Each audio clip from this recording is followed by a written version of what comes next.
অর্থ মন্ত্রণালয়ের অনুমোদন ও নবম পে স্কেল কার্যকর ঘোষণা।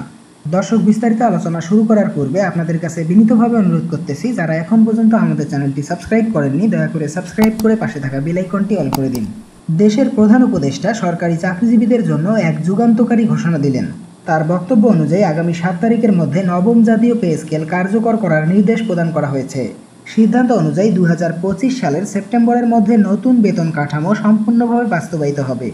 এই ঘোষণা সরকারি চাকরিজীবীদের জীবনে এক নতুন অধ্যায়ের সূচনা করতে যাচ্ছে।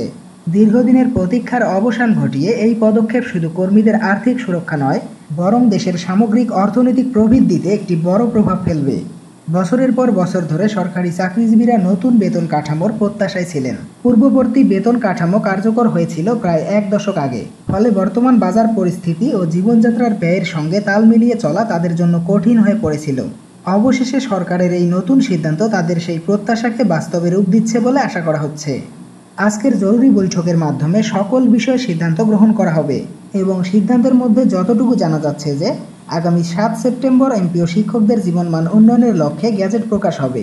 বিশেষজ্ঞরা মনে করছেন, নবম জাতীয় পে স্কেল কার্যকর হওয়ার ফলে সরকারি চাকরিজীবীদের আর্থিক সুরক্ষা বহুগুণ বৃদ্ধি পাবে। কর্মীরা আগের তুলনায় বেশি সঞ্চয় করতে পারবেন, ঋণ পরিশোধের সক্ষমতা বাড়বে এবং পরিবারের জীবনমান উন্নত হবে। একই সঙ্গে এই কাঠামো দেশের অর্থনীতিতে নতুন সুযোগ এবং চ্যালেঞ্জ দুটোই তৈরি করবে। বিশেষজ্ঞদের মতে, সরকারি খাতে বাড়তি অর্থ প্রবাহ বাজারের ভোগ্য পণ্যের চাহিদা বাড়াবে, যা শিল্প উৎপাদন ও ব্যবসায়িক প্রবৃদ্ধিকে সহায়তা করবে। তবে তারা সতর্ক করেছেন, চাহিদা বৃদ্ধি সঠিকভাবে নিয়ন্ত্রণ না করা হলে মুদ্রাস্ফীতির চাপ তৈরি হতে পারে। সরকারকে এই ঝুঁকি সামলাতে কার্যকরী নীতি ও নিয়ন্ত্রণ ব্যবস্থা গড়ে তুলতে হবে।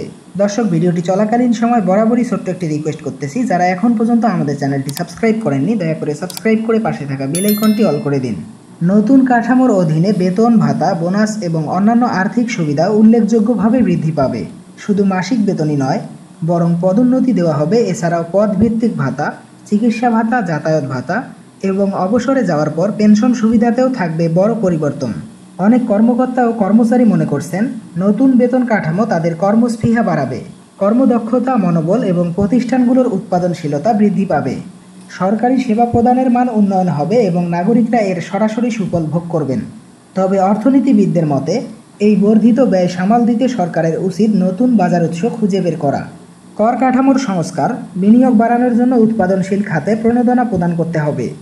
সরকারি সূত্রে জানা গেছে, শুধু পে স্কেল কার্যকর করেই থেমে থাকবে না, বরং পরবর্তী ধাপে পেনশন সুবিধার আধুনিকরণ, ডিজিটাল বেতন ব্যবস্থা এবং প্রতিষ্ঠান ভিত্তিক কর্মদক্ষতা মূল্যায়ন পদ্ধতি চালু করার সিদ্ধান্ত গ্রহণ করা হয়েছে।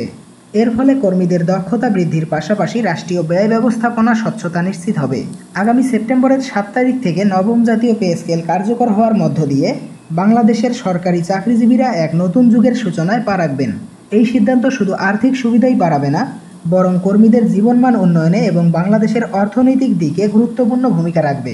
দর্শক, আজকের ভিডিওটি এই পর্যন্তই। আশা করি ভিডিওটি থেকে অনেক গুরুত্বপূর্ণ তথ্য জানতে পেরেছেন। সরকারি চাকরিজীবীদের যে কোনো ধরনের আপডেট সবার আগে জানতে আমাদের চ্যানেলটি সাবস্ক্রাইব করে পাশে থাকা বেল আইকনটি অল করে দিন।